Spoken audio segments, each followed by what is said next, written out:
This is my second video on the Evergetinos. Just purchased it, just arrived yesterday. I made a quick first impressions video the other day. This is a kind of a second impressions. One thing I have to say straight off the bat is there's no regrets here. It was expensive, but there's definitely no regrets. I think if I had to just remain with one set of literature on the Desert Fathers, it would be this one. It's a very complete collection that was deliberately put together by extremely holy people. I've yet to read the history of its compilation. I'm sure that's going to be fascinating in itself. But it's like another Philokalia, essentially a slightly shorter version perhaps, or perhaps similar length. It reads very humanly. So what I mean by that is I expected it to be maybe a little bit more hardcore, like you read it and it'd be like, wow, look at that steep mountain to climb. I'm at the bottom. I hadn't done any of that. But rather it reads very humanly, like it's being straight up, human to human, man to man, person to person. You know, like you're sitting down with a spiritual father and saying, look, how do I do this? How do I get victory over fornication?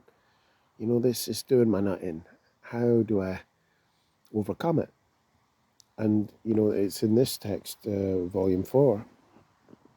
The tone of all the responses, of all the discussion is, it's God that's going to do it for you. It's Christ that's going to achieve the victory. He is our victory. But he wants us to struggle, but actually it's Christ who's struggling in us.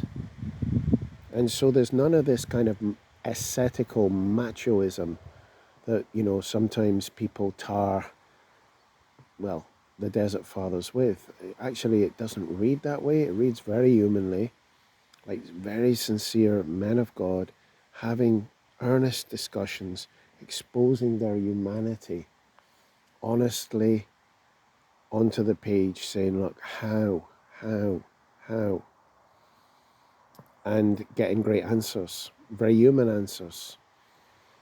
When it comes to pray without ceasing as well, there's a question, well, how do we do that? We've got to chant, we've got to work, we've got to read. How do all of these things distract us? And the answer from one holy abbot is, well, look, the Bible commands it. The Bible's not going to ask us to do things that are impossible. And Paul himself, who wrote it, did all of these things too. And then it looks at what prayer without ceasing looks like over pages and pages. Beautiful. As I say, it reads very honestly and in a sense very, very doably, very practically. And yes, in here, the 4 volumes, you're going to have snippets from the Geronticon, the lives of the elders, the lives of the the sayings of the Desert Fathers. Sorry, you've also got things that you'll find in the compilations of the Philokalia. You'll also find things from other saints and holy abbots that are not in those collections, as well as episodes from the lives of the saints, which are not found in those collections.